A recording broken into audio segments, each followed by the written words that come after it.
ওম শান্তি। সাকার বাংলা মুরলী 11ই সেপ্টেম্বর 2025। আজকে বাবা বলেছেন, মিষ্টি বাচ্চারা, তোমরা হলে সমগ্র দুনিয়ার সত্যিকারের মিত্র। তোমাদের কারোর সাথে শত্রুতা থাকা উচিত নয়। আজকের মহাবাক্যে বাবা আমাদের জন্য এক ভিন্ন রকমের, এক উৎকৃষ্ট আদর্শ এক বিষয় দিয়েছেন, যার উপর আমাদের মনন চিন্তন করতে হবে। কেন আমাদের শত্রুতা থাকা উচিত নয়, কেন আমাদের সকলের বন্ধু হওয়া উচিত। তো আজকালকে সংসারে আমরা দেখি, কাউকে যদি বলা হয় যে আপনার মিত্রের সংখ্যা কত, শত্রুর সংখ্যা কত, তো অটোমেটিক দেখা যায় তার শত্রুর সংখ্যার লিস্ট অনেক বড় হয়ে যায়। আর এই সময়ে ভগবান আমাদেরকে বোঝাচ্ছেন, তো বৃদ্ধ, যুবক, বাচ্চা সকলেই তোমাদের মিত্র হওয়া উচিত। পারিবারিক, সামাজিক, রাজনৈতিক, ধর্ম, আধ্যাত্মিকতাতে সকলেই তোমাদের মিত্র হওয়া উচিত। কারণ এখন তোমরা সকলেই ভগবানের মেসেঞ্জার এবং দূত। আজকালকে মানুষ মানুষের শত্রু হয়ে গেছে, প্রকৃতি মানুষের শত্রু হয়ে গেছে। আর তার থেকে নিষ্কৃতির একমাত্র বিধি বাবা বলছে যে এখন তুমি সকলকে মিত্র বানিয়ে নাও। সত্যযুগে প্রকৃতি তোমার দাসী থাকবে। আর এই সময় যদি প্রকৃতিকে তুমি যোগদান না দাও, কেন এত বৃষ্টি, কেন এত অনাবৃষ্টি, কেন এত উত্তাপ, কেন এত ঠান্ডা, বা কেন এত প্রকৃতির বৈচিত্র্য, তো তার উপর আমাদের শক্তি নিয়ে এখন এই প্রকৃতিকে যোগদান দিতে হবে, সকল মানুষকে নিজের বন্ধু বানাতে হবে। আর শত্রু ভাবলে কি হবে? কাউকে যদি আমি শত্রু ভাবি, সে থাকবে আমার মাথায়, আমার ঘুম হবে না, আমার উচ্চাটন থাকবে, সারাদিন ছন্ন ছাড়া জীবন থাকবে। আর মিত্র ভাবলে সে থাকবে হৃদয়ে, সে আমার আপদে বিপদে দৌড়ে আসবে। তো এই এক লাইনের যদি আমরা মহাবাক্যের যদি আমরা মনন চিন্তন করি, বিচার মন্থন করি, তো অনেক তার ভাবার্থ, অনেক তার শব্দার্থ, অনেক তার বিশ্লেষণ বেরিয়ে আসে। আজকের প্রশ্ন, তোমরা হলে আত্মারূপী রুহানি সেনা। তোমরা বাবার কোন ডাইরেকশন পেয়েছো যাকে গুরুত্ব দিতে হবে? উত্তর, তোমাদের ডাইরেকশন দেওয়া হয় যে সদা বেস পরে থাকো। যদি কেউ প্রশ্ন করে যে এটা কি, তুমি কে, তখন বলো, আমরা সমগ্র দুনিয়ার কাম বিকারের অগ্নি প্রশমনকারী ফায়ার ব্রিগেড। এই সময় সমগ্র দুনিয়া কাম বিকারের আগুনে জ্বলছে। আমরা সকলকে সমাচার দেই যে এখন পবিত্র হও, দৈবিক গুণ ধারণ করো, তবেই তরি পার হয়ে যাবে। আসলে মানুষ যদি এখন অশান্তি করে, পিতা পরমাত্মা আমাদেরকে শিক্ষা দিচ্ছেন, তাকে শান্তির বাণী শোনাও। যখন আগুন লাগানোর, অশান্তি লাগানোর যখন প্রচেষ্টা করবে, তাকে জ্ঞানের জল ঢালো, শান্ত করে দাও একেবারে। আর তোমরা হলে এই অগ্নি প্রশমনকারী ফায়ার ব্রিগেড। আর এই সময় যখন কারো ঘরে, কারো তো অফিসে যখন আগুন লাগে, তখন এই আগুন নেভানোর গাড়ি, ফায়ার ব্রিগেড যে সাউন্ড করে চলে যায়, তাতেই অনেকের হার্ট অ্যাটাক হয়ে যায়।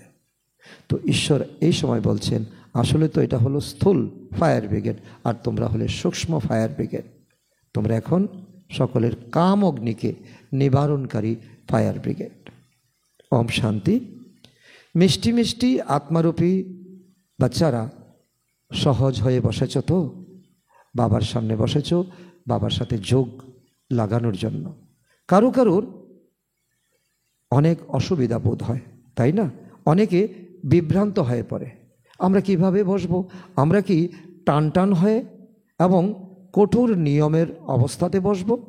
বাবা বলেন, এমন কোনো কথা নেই। যে কোনোভাবেই বসতে পারো, এটা কোনো হরযোগ নয়।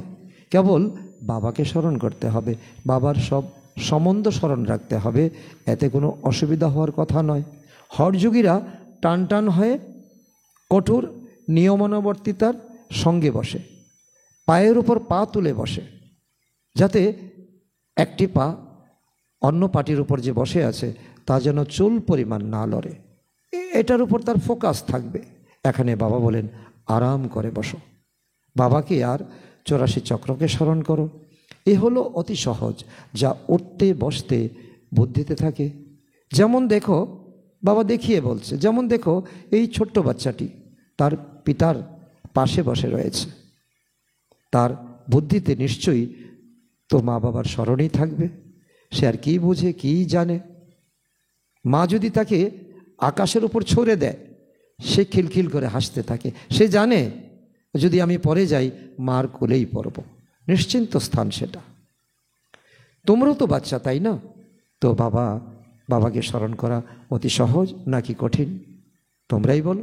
মাতা, পিতা, বন্ধু, সখা, স্বজন, সদ্গুরু, শিক্ষক, আমরা বাবার সন্তান। বাবার থেকেই উত্তরাধিকার প্রাপ্ত করতে হবে। শরীর নির্বাহের জন্য অবশ্যই গৃহস্থ আদিতে থাকতে হবে। কেবল অন্যান্যদের স্মরণ বুদ্ধি থেকে নিষ্কাশিত করো। সর্বধর্ম পরিত্যাজ্য মামেকম শরণং ব্রজ। কেউ হনুমানকে, কেউ অন্য কাউকে, সাধু সন্ত ইত্যাদিকে স্মরণ করত, সেসব স্মরণ এখন পরিত্যাগ করতে হবে। তাতে কোনো প্রাপ্তি নেই। স্মরণ তো করে, তাই না? স্মরণ করে এসেছো তোমরা 2500 বৎসর। তো পূজার জন্য পূজারীকে মন্দিরে যেতে হয়, এখানে কোথাও যাওয়ার প্রয়োজন নেই। কাউকে পেলে বলো। শিব বাবা বলেন আমাকে, অর্থাৎ একমাত্র বাবাকেই স্মরণ করো, পিতারূপে, শিক্ষক রূপে, সদ্গুরু রূপে, স্বজন রূপে। শিব বাবা হলেন নিরাকার। অবশ্যই তিনি সাকারে এসে বলেন মামেকম স্মরণ করো, ব্রহ্মার শরীরে এসে বলেন আমি পতিত পাবন। এ তো অ্যাকুরেট শব্দ হলো, তাই না? যেমন তিনি প্রতিশ্রুতি দিয়েছেন, যেমন তোমরা নিমন্ত্রণ দিয়েছ, তিনি এসে বলছেন আমাকে স্মরণ করো। এই অ্যাকুরেট শব্দ হয়ে গেল না? বাবা বলেন আমাকে স্মরণ করো, তোমরা সকলেই কিন্তু পতিত। মায়া তোমাদেরকে পতিত বানিয়ে দিয়েছে। এ হলো পতিত তমপ্রধান দুনিয়া, তাই না? সেই জন্য বাবা বলেন কোনো দেহদারীকে স্মরণ করো না। এই কথা ভালো কথাই। বাবা কোনো গুরুদের মহিমা করেন না। বাবা শুধু বলেন আমাকে স্মরণ করলে তোমাদের পাপ স্খলন হবে। এ হলো যোগবল বা যোগগ্নি। অসীম জগতের বাবা সত্যই বলেন, নিরাকারই গীতার ভগবান। আর এটা তোমাদের এখন যুক্তির দ্বারা প্রমাণ করে দেখাতে হবে। এই গীতার বাণী শ্রীকৃষ্ণের নয়। ঈশ্বর বলেন কেবল আমাকে স্মরণ করো, আর তো কোনো উপায় নেই। পবিত্র হয়ে গেলে উচ্চ পদ প্রাপ্ত করবে, না হলে অনেক কম পদ পেয়ে সন্তুষ্ট থাকতে হবে। আমরা তোমাদের কাছে বাবার সমাচার দেই, তোমরা গিয়ে বলো সকলকে আমি সন্দেশী, বার্তাবাহক, এমনভাবে বোঝানোয় কোনো অসুবিধা নেই। আর তোমাদের কোনো পড়াশোনারও দরকার নেই। মাতারা, অহল্যারা, কুবজারা উঁচু পদ লাভ করতে পারে। তা সে এখানকার নিবাসী, মধুবন নিবাসী হোক কিংবা গৃহস্থী হোক। তো এমন নয় এখানকার বাসিন্দারা, মধুবনের বাসিন্দারা অধিক স্মরণ করে। বাবা বলেন যারা বাইরে থাকে, অর্থাৎ গৃহস্থিতে থাকে, তারা অনেক বেশি স্মরণ করতে থাকে, অনেক বেশি স্মরণ করতে পারে, অনেক সার্ভিস করতে পারে। এখানে বাবার কাছ থেকে পুনরায় যখন রিফ্রেশ হয়ে যায় নিজের গ্রামে, তখন অন্তরে কত খুশি থাকা উচিত না? আমি বাদল ভরে নিয়ে এসেছি, এখন আমি এই বাদল গিয়ে আমি বর্ষণ করব আমার গ্রামে, আমার প্রতিবেশী গ্রামে। এই ছিছি দুনিয়ার আর অল্প কিছুদিন বাকি রয়েছে, পুনরায় চলে যাব কোথায়? কৃষ্ণপুরীতে। তো কৃষ্ণের মন্দিরকেও সুখধাম বলা হয়। বাচ্চাদের অপার খুশি থাকা উচিত, যেহেতু তোমরা বাবার হয়ে গেছো, অর্থাৎ সমর্পিত হয়ে গেছো। তোমাদের স্বর্গের মালিক করেছিলেন না? তোমরাও বলো বাবা 5000 বছর পূর্বে আমরা তোমার সাথে মিলিত হয়েছিলাম এবং পুনরায় মিলিত হব। এখন তো বাবাকে স্মরণ করে মায়ার উপর বিজয় প্রাপ্ত করতে হবে। এখন এই দোকধামে তো থাকবে না। তোমরা তো পড়াশোনা করো সুখধামে যাওয়ার জন্য, সকলকে হিসাব নিকাশ মিটিয়ে দিয়ে ফিরে যেতে হবে। ফিরে যেতে হবে কে বলছেন? পিতা পরমাত্মা বলছেন, আমি এসেছি মুসাফির, তোমাদের হিসাব নিকাশ মিটিয়ে আমি তোমাদেরকে নিয়ে যাব, আর আমিও চলে যাব, আসবো না আর 5000 বৎসর। আমি এসেছি নতুন দুনিয়া স্থাপন করতে। বাকি আর সকল আত্মারা কোথায় চলে যাবে? শান্তিধামে চলে যাবে, গিয়ে সেখানে রেস্ট করবে পিতার ঘরে। তাদের তো তখন পাঠ থাকবে না সত্যযুগে ত্রেতা যুগে, তারা দ্বাপর যুগে আসবে। তো বাবা বলেন, আমি হলাম কালেরও কাল, কি মহাকাল, আর সকলের শরীরকে পরিত্যাগ করিয়ে আত্মাদেরকে নিয়ে যাব। শরীর এই মাটিতে পড়ে থাকবে, আর মাটিতে কি দেবে? শরীর খাদ দেবে, খাদ, উর্বরতা বাড়াবে। তো এতদিন যে আমরা যা কিছু খাওয়া দাওয়া এই প্রকৃতি থেকে করেছি, শরীরের সঙ্গে মিশে আছে, আত্মার সঙ্গে তো নেই, সেগুলা ভিটামিনযুক্ত হয়ে গেছে, মাটির সঙ্গে মিশে যাবে। সকলেই বলে আমরা যেন শীঘ্রই যেতে পারি। বাবা এখানে আজকেও বলছেন 3 ধরনের আত্মা আছে। বাবা যখন এসে এই জ্ঞান আমাদেরকে বোঝায়, তখন বাবা বলেন, কেউ এক কথায় রাজি হয়ে যায়, কেউ বলে আর কিছুদিন ঘোরাফেরা করি, আর কিছুদিন দুনিয়াটাকে দেখি, কেউ বলে আমি যাবই না। তো যাবই না বললে তো চলবে না, যেতে তো হবে। তো এক কথায় রাজি হওয়াটা হলো বুদ্ধিমানের কাজ। এখানে আর থাকতে হবে না, এক কথায় রাজি। এই হলো পুরাতন দুনিয়া, পুরাতন শরীর। এখন বাবা বলেন, আমি সকলকে নিয়ে যাব, ছাড়বো না কাউকে। তোমরা সকলে আহ্বান করেছো না, হে পতিত পাবন এসো। তো অবশ্যই স্মরণ করতে থাকি, কিন্তু এর অর্থ কোনো ভক্ত জানে না। পতিত পাবনে একাত্ম বা নিমগ্ন হয়ে থাকে, এই নামের মধ্যে সে ঢোকে থাকে, কিন্তু নামেরও যে একটা রূপ আছে সেটা জানে না। পুনরায় তারা বলে, তো রঘুপতি রাঘব রাজারাম, পতিত পাবন সীতারাম। তো এখন শিব বাবা তো রাজা হন না, রাজত্ব করেন না, ওনাকে রাজারাম বলা তো ভুল হবে। যখন মালা জপে ভক্তরা, তখন রাজারাম বলে, তাতে তাদের বিশ্বাস, তাতে ঈশ্বরের শরণ আসে। বাস্তবে শিবই হলেন ভগবান, রাজারাম তো ভগবান নয়। তো অনেক মানুষই তো নিজেদের এই নাম রাখে, তো নাম রাখলে মনে করে যে আমার অনেক পুণ্য হবে। তো নামে তো কোনো পুণ্য নেই, নাম তো হলো শরীরের নাম। তো কৃষ্ণকেও শ্যামসুন্দর, বৈকুণ্ঠনাথ, মাখনচোর ইত্যাদি অনেক নাম দিয়ে দিয়েছে, 108 নাম দিয়ে দিয়েছে। তো তোমরা কি এখন কৃষ্ণকে মাখনচোর বলবে? যখন তোমরা এখন জ্ঞানকে জেনেছ, তোমরা তো জানো এখন ব্রহ্মার আত্মা সত্যযুগে গিয়ে কৃষ্ণ হবে, তিনি ষোলকলা সম্পন্ন, সর্বগুণ সম্পন্ন হবে। তুমি তো ওনাকে, ওই আত্মাকে কেন চোর বলবে? তুমি তো এখন সত্যটা জেনে ফেলেছ, একদমই বলবে না। এখন তোমরা বুঝেছ যে ঈশ্বর অদ্বিতীয় নিরাকার, কোনো দেহধারীকে ঈশ্বর বলা যায় না, যা দ্রাপর যুগ থেকে আমরা ভুল করে এসেছি। উপরন্তু ব্রহ্মা বিষ্ণু শঙ্করকেও ভগবান বলা যায় না, তারা হলো উচ্চ দেবতা। উচ্চ দেবতাও যখন ভগবান আখ্যা পায় না, তো সাধারণ মানুষ কি করে নিজেকে ভগবান বলে? তাহলে মানুষ নিজেকে ভগবান কিভাবে বলতে পারে? বিচার করো। শুধুমাত্র 108 বৈজন্তী মালারই গায়ন বা স্মরণ হয়। শিব বাবা স্বর্গ স্থাপনা করছেন, তো ওনারা হলেন অর্থাৎ স্বর্গের মালিক, তারা স্বর্গের মালিক। যে 108 তারা হলেন স্বর্গের উচ্চ পদসম্পন্ন আত্মা, দেবী দেবতা। অবশ্যই তার পূর্বে ওনারা এরকম পুরুষার্থ করেছিলেন। একে বলা হয় কলিযুগের অন্ত, সত্যযুগের আদির সঙ্গম যুগ। তো এই হলো কল্পের সঙ্গম যুগ। মানুষ আবার যুগে যুগে বলে দিয়েছে। ব্যাসদেবজির কথা ব্যাসদেবজি নিজেই বুঝতে পারেননি, আর তার তিনি ব্যাখ্যা দিতে পারেননি। তারপরে যত গীতা রচনা হয়েছে, তো সকলেই এই যুগে যুগে বলে দিয়েছে। তো অবতার নামটিও ভুল।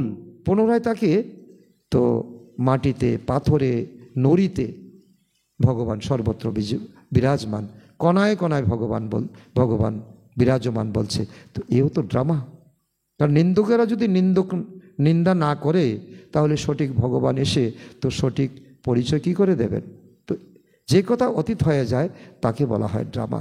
কারোর সঙ্গে ঝগড়া ইত্যাদি হলে তো তা অতীত হয়ে গেল না, সেটা নিয়ে আর চিন্তা করো না। চিন্তা করলে সেটা মাথায় চেপে বসবে, রাত্রে ঘুম হবে না, খাওয়া দাওয়া হজম হবে না, চলাফেরা করে শান্তি লাগবে না?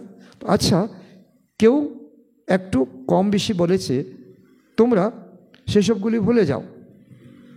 কল্প পূর্বে এরকম বলেছিল, স্মরণ রাখলে পুনরায় তোমাদের ক্রোধ উৎপন্ন হবে আর মাথা ভারী হয়ে যাবে। তো সেসব কথা আর কখনো বলো না। বাচ্চারা, তোমাদের সার্ভিস তো করতেই হবে। সেবায় কোনো বিঘ্ন ঘটা উচিত নয়।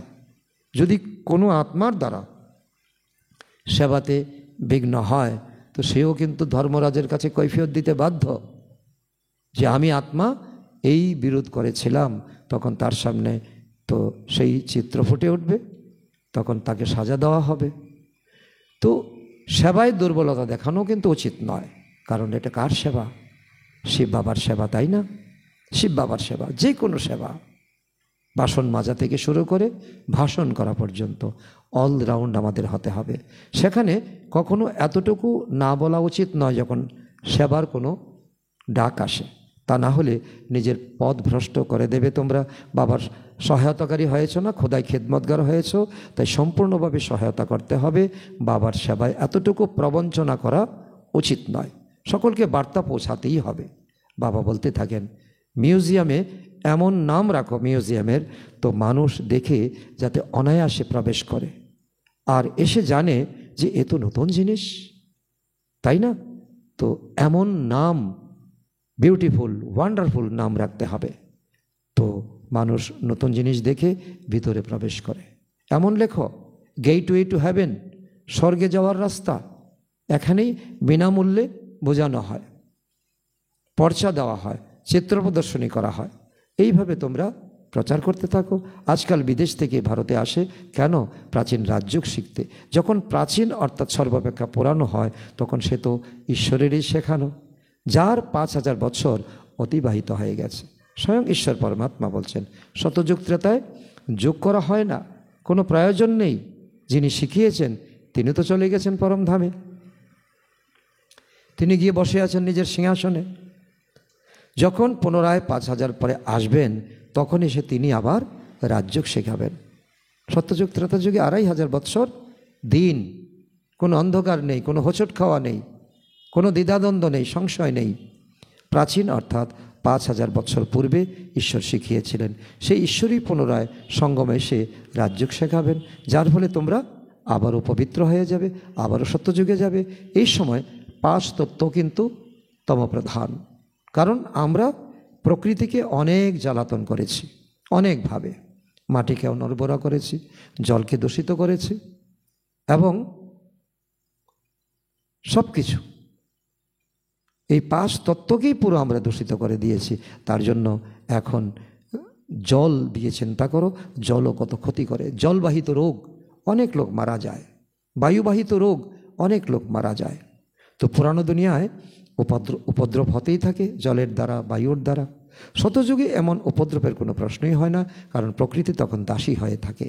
তো এখানে প্রকৃতি শত্রুরূপে তোমাদের দুঃখ দেয়, আর প্রকৃতি থেকে যদি তোমরা এখন যোগদান দাও, তখন প্রকৃতি তোমাদের বন্ধু হবে, প্রকৃতি তোমাকে অন্তিম সময় তোমাকে বাঁচাবে। তো এই লক্ষ্মীনারায়ণের রাজ্যে কোনো দুঃখের কোনো কথাই ছিল না, ওটা ছিল সত্যযুগ। তো এখন পুনরায় তা স্থাপিত হচ্ছে। বাবা প্রাচীন রাজযোগ শেখাচ্ছেন, পুনরায় 5000 বৎসর পর শেখাবেন। যার পার্ট রয়েছে সে তার পার্ট প্লে অবশ্যই করবে। অসীম জগতের বাবাও বলছেন, আমারও তো পার্ট আছে। তোমরা যখন পতিত হয়ে যাবে না, তো তোমাদেরকে পতিত থেকে পাবন করার জন্য আমাকে আসতে হয় ব্রহ্মার শরীরে। তো বাবা বলেন, তো ওনার ভিতরে প্রবেশ করে স্থাপনা করে আমি চলে যাই। ব্রহ্মাকে বলছেন, হাহাকারের পর পুনরায় জয় জয়কার হয়, পুরানো দুনিয়া সমাপ্ত হয়ে যাবে। এই লক্ষ্মীনারায়ণ যখন ছিলেন তখন পুরানো দুনিয়া ছিল না। এই হলো 5000 বৎসরের কথা, লক্ষ লক্ষ বৎসরের কথা হতেই পারে না। তাই বাবা বলেন, অন্য সব কথা ছেড়ে দিয়ে তো নিজেদের কল্যাণার্থে এই সেবায় রত হয়ে যাও, আর সময় নেই। অভিমানবশত সেবার প্রতি প্রবঞ্চনা করা উচিত নয়। কারো সঙ্গে অভিমান করে, কারোর সঙ্গে লাগালাগি করে, এটা তো হলো ঈশ্বরীয় সেবা। ঈশ্বর আমাকে এই সুযোগ দিয়েছেন পুণ্যকর্ম করার জন্য। সে দেহ দিয়ে হতে পারে, মন দিয়ে হতে পারে, ধন দিয়ে হতে পারে। অতিমাত্রায় মায়ার তুফান আসবে, কিন্তু বাবার ঈশ্বরীয় সেবায় প্রবঞ্চনা করবে না। সেবার জন্য বাবা ডাইরেকশন দিতে থাকেন। আত্মীয় পরিজন যারাই আসবে সকলের সত্যিকারের বন্ধু হলে তোমরাই বন্ধু। তাদেরকে কুপথ থেকে সুপথে আনতে হবে। তোমরা ব্রহ্মা কুমার কুমারীরা হলে সমগ্র দুনিয়ার মিত্র, কারণ তোমরা বাবার সহায়তাকারী, খোদাই খিদমতগার আত্মা।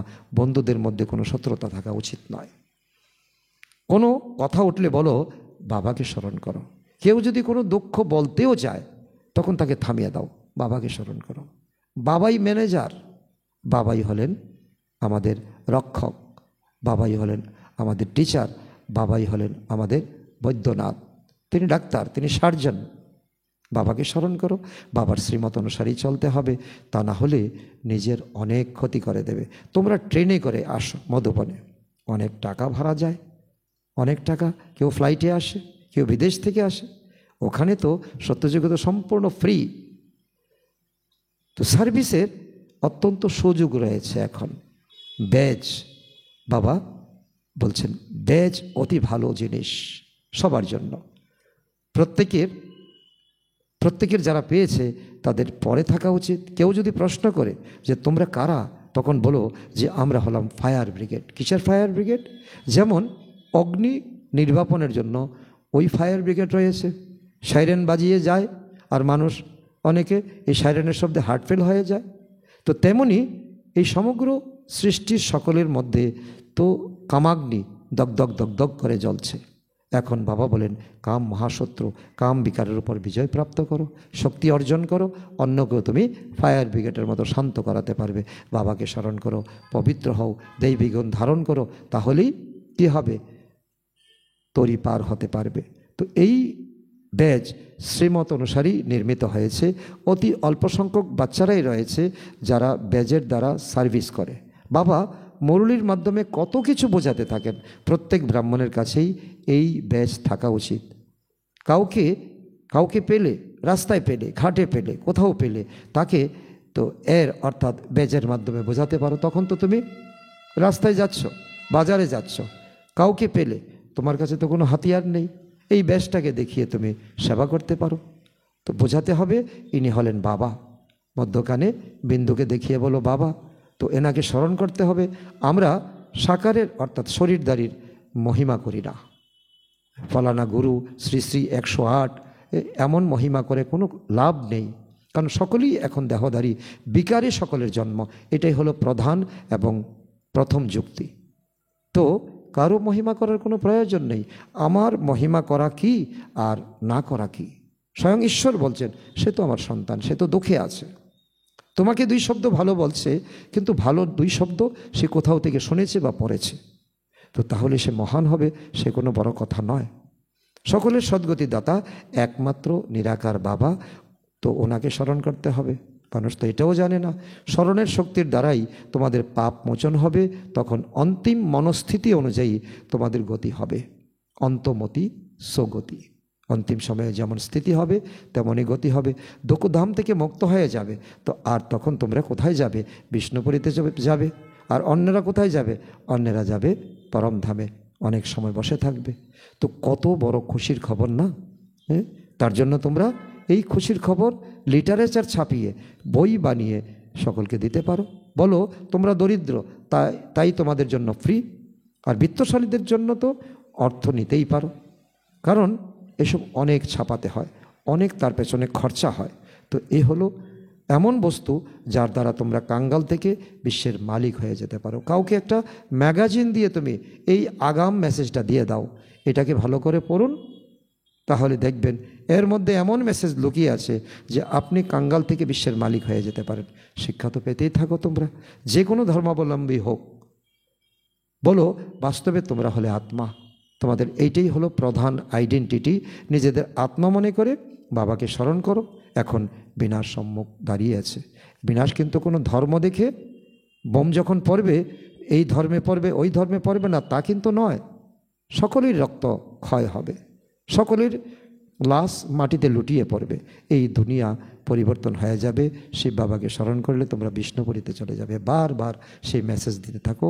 বলো যে ইনি তোমাদের কোটি কোটি পদম গুণের জিনিস দেন। কে? পিতা পরমাত্মা। বাবা কত বুঝিয়েছেন বেজের মাধ্যমে সার্ভিস করতে হবে, কিন্তু অনেকে বেজ পড়ে না, লজ্জা পায়। যে ব্রাহ্মণীরা পার্টি নিয়ে যায় মধুবনে অথবা কোথাও অফিস আদিতে একলা গেলে তখন এই বেজ পরে যাওয়া উচিত। এটা হলো রক্ষা কবচ, বাবা এখানে আছে। অনেকে তো গুরুর লকেট লাগিয়ে রাখে, কিন্তু সারাদিনে কত অপকর্ম করে। কিন্তু বেজ লাগিয়ে রাখা কোনো ব্যক্তি না তো কোনো ছল করতে পারবে, না তো কাউকে মিথ্যা বলতে পারবে, না তো কোনো প্রবঞ্চনা করতে পারবে। তো যাদের তোমরা এই বিষয়ের উপর বোঝাবে তারা খুব খুশি হবে, অত্যন্ত খুশি হবে। তাদেরকে বলো যে আমরা তো একমাত্র শিব বাবাকে মান্যতা দেই, তিনি সকলকে সুখ শান্তি প্রদান করেন, তিনি আনন্দের সাগর, ওনাকে স্মরণ আপনারাও করুন। অপবিত্র আত্মা তো যেতে পারবে না, যুক্তি বুঝিয়ে দাও। কারণ যে আমি মুক্তি চাইছি, মুক্তিধামে যাব, অপবিত্র আত্মা তো যেতে পারবে না। এখন এই পুরাতন দুনিয়া পরিবর্তিত হচ্ছে, তো এমন এমন মার্গে সার্ভিস করতে থাকা উচিত, তোমাদের অনেক নাম হবে। তো বাবা বুঝে যান যে মনে হয় লজ্জা পায়, তাই এত কিছু বলার পরেও অনেক বাচ্চা বেজ পড়ে না, বেজ দিয়ে সার্ভিস করে না। তো এক হলো বেজ, সিঁড়ির চিত্র অথবা ত্রিমূর্তি ব্রহ্মা বিষ্ণু শঙ্কর, আর হলো গোলক অর্থাৎ সৃষ্টিচক্র। তো এবং কল্পবৃক্ষের চিত্র যেন সঙ্গে থাকে, বেজ থাকবে আর সঙ্গে 4-5টা চিত্র থাকবে। একসঙ্গে বসে পরস্পরকে বোঝাও, তবেই সকলে একত্রিত হবে। বাবা সুন্দর টিপসও দিচ্ছেন, যখন মেলায় গেছো লোক হচ্ছে না তখন পরস্পরকে বোঝাতে থাকো। তো মানুষ এই ভিড় দেখে তো দেখবে এবং সংকল্প করবে, আরে এখানে তো এত ভিড়, চলো যাই এখানে দেখি। তো তারা জিজ্ঞাসা করবে ইনি কে? তো বলো শিব বাবা, ওনার মাধ্যমে এই নতুন দুনিয়া স্থাপন করছেন। বাবা এখন বলেন আমাকে স্মরণ করো, এখন অন্তিম সময় পবিত্র হও, অপবিত্র তো সেখানে ফিরে যেতে পারবে না পরম ধামে। তো এমন মিষ্টি মিষ্টি কথা শোনানো উচিত, তাহলে তারা খুশি মনে শুনবে এবং খুশি মনে ঘরে যাবে। কিন্তু কারোর বুদ্ধিতে একথা বসে না। সেন্টারে ক্লাসে যখন যাও তখনও বেজ যেন পড়া থাকে, কারণ বাবা উদাহরণ দিচ্ছেন মিলিটারিদের দেখবে এখানে বেজ লাগানো থাকে, তাদের স্টার লাগানো থাকে, তাদের কখনো লজ্জা লাগে কি? তোমরা হলে আধ্যাত্মিক অর্থাৎ রুহানি মিলিটারি, তাই না? বাবা ডাইরেকশন দেন, তাহলে যে বিষয়ে তো সে বিষয়ে ধ্যান দাও না কেন? বাবা এই বিষয়ে তোমাদের যে বিষয়ে ধ্যান দেওয়ার কথা বলেন সে বিষয়ে ধ্যান দিতে হবে। কেউ না কেউ বেরিয়ে আসবে। বাবা তখনকার কথা বলছেন যখন গুটি কয় আত্মা ছিল যজ্ঞে, তারা বলবে অমুক শহরে তোমাদের ব্রাঞ্চ নেই। তাদের বলো যদি কেউ ঘর বাড়ি ইত্যাদির ব্যবস্থাদি করে আমন্ত্রণ জানায় তো আমরা গিয়ে সার্ভিস করতে পারি বিনামূল্যে। সাহস বাচ্চাদের আর সহায়তা বাবার, হিম্মতে বাচ্চা মদতে বাবা। বাবা বাচ্চাদের বলেন সেন্টার খোলো, সার্ভিস করো। এসব হলো শিব বাবার দোকান, কোনোটা ছোট হবে, কোনোটা মাঝারি হবে, কোনোটা বড় হবে। তিনি বাচ্চাদের দ্বারা পরিচালনা করছেন। এখন তোমরাই খোদাই খেদমতগার, তোমরাই এখন টিচার। আচ্ছা, মিষ্টি মিষ্টি হারানিধি বাচ্চাদের প্রতি মাতা পিতা বাপদাদার স্মরণের স্নেহ সুমন আর সুপ্রভাত। আত্মাদের পিতা তার আত্মারূপী বাচ্চাদের জানাচ্ছেন নমস্কার। আমরা আত্মারূপী সন্তানরা আমাদের মাতা পিতা বাপদাদাকে জানাই স্মরণের স্নেহ সুমন, সুপ্রভাত ও নমস্কার। ধারণার জন্য মুখ্য সার, কখনো নিজেদের মধ্যে অভিমান করে সার্ভিসে ধোঁকা দেওয়া উচিত নয়। বিঘ্নস্বরূপ হয়ও না, নিজের দুর্বলতা প্রকাশ করো না, সম্পূর্ণরূপে বাবার সহায়তাকারী হয়ে উঠতে হবে। নাম্বার 2, যদি কখনো কারোর সাথে ঝগড়া মনোমালিন্য হয়, সেটা পাস্ট হয়ে গেছে, তারই আর চিন্তা করো না। কেউ কিছু বলল কি বলল না, তুমি সেসব ভুলে যাও। কল্পপূর্বে এমন হয়েছিল বলেছিল, সুতরাং সে কথা পুনরায় আর উত্থাপন করো না। বরদান, শান্তির দূত হয়ে সকলকে শান্তির বার্তা প্রদানকারী মাস্টার শান্তি শক্তিদাতা ভব। শান্তিদাতাও হতে পারি, শক্তিদাতা হতে পারি। তোমরা বাচ্চারা হলে শান্তির মেসেঞ্জার, শান্তির দূত। যেখানে থাকো নিজেকে সদা শান্তির দূত মনে করে চলো। শান্তির দূত শান্তির সন্দেশ প্রদানকারী। এর দ্বারা নিজেও শান্তস্বরূপ শক্তিশালী থাকবে আর অন্যদেরও শান্তি দিয়ে তোমরা আগে নিজে চলে যাবে।